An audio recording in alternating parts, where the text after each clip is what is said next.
ಅನ್ನಪೂರ್ಣ ಸವಿರುಚಿಗೆ ಎಲ್ರಿಗೂ ಸ್ವಾಗತ ಫ್ರೆಂಡ್ಸ್. ಇವತ್ತು ನಾನು ಕ್ವಿಕ್ಕಾಗಿ ಮತ್ತು ಸಿಂಪಲ್ಲಾಗಿ ಮಾಡುವಂತಹ ಒಂದು ಸ್ನ್ಯಾಕ್ಸ್ನ ಮಾಡ್ತಾಯಿದ್ದೀನಿ. ಇದು ನಮ್ಮ ಬಾಲ್ಯ ದಿನಗಳಲ್ಲಿ ಮಾಡ್ಕೊತಿದ್ದಂಥ ಸ್ನ್ಯಾಕ್ಸ್ ಇದು.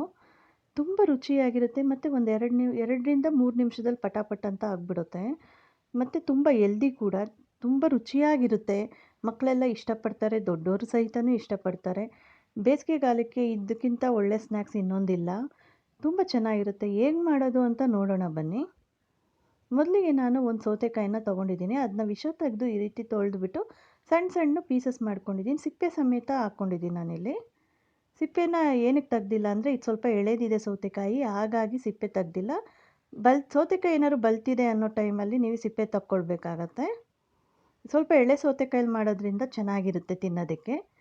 ಒಂದು ಸೌತೆಕಾಯಿನ ಈ ರೀತಿ ಸಣ್ಣಗೆ ಹಚ್ಚಿಟ್ಕೊಂಡಿದ್ದೀನಿ. ಹಾಗೆ ಒಂದು ಅರ್ಧ ಸ್ಪೂನು ಚಿಲ್ಲಿ ಪುಡಿ ಮತ್ತು ಅರ್ಧ ಸ್ಪೂನ್ ಉಪ್ಪು ತೊಗೊಂಡಿದ್ದೀನಿ. ಮತ್ತು ಒಂದು ಅರ್ಧ ನಿಂಬೆಹಣ್ಣು ಮತ್ತು ಒಂದು ಸ್ವಲ್ಪ ಕೊತ್ತಂಬರಿ ಸೊಪ್ಪು. ಇಷ್ಟೇ ಇಂಗ್ರೀಡಿಯೆಂಟ್ಸ್ ಇದಕ್ಕೆ ಬೇಕಾಗಿರೋದು. ಜಸ್ಟ್ ಇದನ್ನು ಒಂದು ಬೌಲಿಗೆ ತೊಗೊಂಡು ಮಿಕ್ಸ್ ಮಾಡ್ಕೊಳ್ಬೇಕು. ಒಂದು ಮಿಕ್ಸಿಂಗ್ ಬೌಲ್ ತೊಗೊಂಡು ಇದಕ್ಕೆ ಸೌತೆಕಾಯಿನ ಹಾಕ್ಕೊಳ್ತಾ ಇದ್ದೀನಿ. ಈ ರೀತಿ ಹಾಕ್ಕೊಳ್ತಾ ಇದ್ದೀನಿ.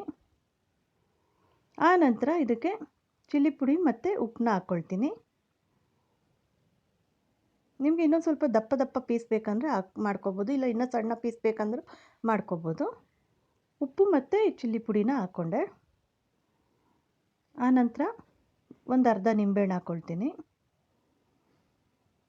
ನಿಂಬೆಹಣ್ಣು ಹಾಕೋದ್ರಿಂದ ಇದೊಂಥರ ಟೇಸ್ಟ್ ಚೆನ್ನಾಗಿರುತ್ತೆ ಮತ್ತು ದೇಹಕ್ಕೆ ಕೂಡ ತಂಪು. ಟೇಸ್ಟ್ ಚೆನ್ನಾಗಿ ಬರುತ್ತೆ ನಿಂಬೆಹಣ್ಣು ಹಾಕಿದ್ರೆ. ಹಾಗೆ ಸ್ವಲ್ಪ ಕೊತ್ತಂಬರಿ ಸೊಪ್ಪು ಹಾಕ್ಕೊಂಡೆ. ಕೊತ್ತಂಬರಿ ಸೊಪ್ಪು ಹಾಕ್ಕೊಂಡ್ಮೇಲೆ ಈ ರೀತಿ ಮಿಕ್ಸ್ ಮಾಡ್ಕೋಬೇಕಾಗತ್ತೆ ನೀಟಾಗಿ. ಫುಲ್ಲೆಲ್ಲ ಮಿಕ್ಸ್ ಮಾಡ್ಕೋಬೇಕು. ಮಿಕ್ಸ್ ಮಾಡಿ ಒಂದು 2 ನಿಮಿಷ ಇಟ್ಬಿಟ್ಟು ಆಮೇಲೆ ಸರ್ವ್ ಮಾಡಿದ್ರೆ ಒಳ್ಳೆ ಟೇಸ್ಟ್ ಬರುತ್ತೆ. ಈಗ ರೆಡಿ ಆಗಿದೆ. ಒಂದು 2 ನಿಮಿಷ ಆಯಿತು. ಎಲ್ಲ ಚೆನ್ನಾಗಿ ನೆಂದಿದೆ ಉಪ್ಪು, ಖಾರ, ಹುಳಿ ಜೊತೆ. ತುಂಬ ಟೇಸ್ಟ್ ಚೆನ್ನಾಗಿರುತ್ತೆ. ಈಗ ಪ್ಲೇಟ್ಗೆ ಸರ್ವ್ ಮಾಡಿದ್ದೀನಿ. ಈ ರೀತಿ ಇದೆ. ಮೇಲೆ ಇನ್ನೊಂದು ಸ್ವಲ್ಪ ಕೊತ್ತಂಬರಿ ಸೊಪ್ಪು ಹಾಕ್ಕೊಂಡಿದ್ದೀನಿ. ತುಂಬ ಟೇಸ್ಟಿಯಾಗಿರುತ್ತೆ ಮತ್ತು ತುಂಬ ರುಚಿಯಾಗಿ, ತುಂಬ ಸುಲಭವಾಗಿ ಆಗೋವಂಥ ಸ್ನ್ಯಾಕ್ಸ್ ಇದು. ಮಕ್ಕಳು ಅಂತೂ ತುಂಬ ಇಷ್ಟಪಟ್ಟು ತಿಂತಾರೆ. ಈಗ ರಜೆ ಇರೋದ್ರಿಂದ ಮಕ್ಳಿಗೆ ಈ ರೀತಿ ಮಾಡಿಕೊಡಿ ಮತ್ತು ನೀವು ಕೂಡ ಮಾಡ್ಕೊಂಡು ತಿನ್ನಿ. ತುಂಬ ಹೆಲ್ದಿ ಸ್ನ್ಯಾಕ್ಸ್ ಇದು. ಎಣ್ಣೆ ಬೇಡ, ಏನು ಖಾರನೂ ಬೇಡ, ಯಾವುದೇ ರೀತಿ ಮಸಾಲ ಪದಾರ್ಥಗಳು ಬೇಡದೇ ಇರೋವಂಥ ಸ್ನ್ಯಾಕ್ಸ್ ಇದು. ಈ ವಿಡಿಯೋ ಇಷ್ಟ ಆದರೆ ಲೈಕ್ ಮಾಡಿ, ಶೇರ್ ಮಾಡಿ, ಹಾಗೆ ನನ್ನ ಚಾನಲ್ನ ಸಬ್ಸ್ಕ್ರೈಬ್ ಮಾಡ್ಕೊಳ್ಳಿ. Thank you.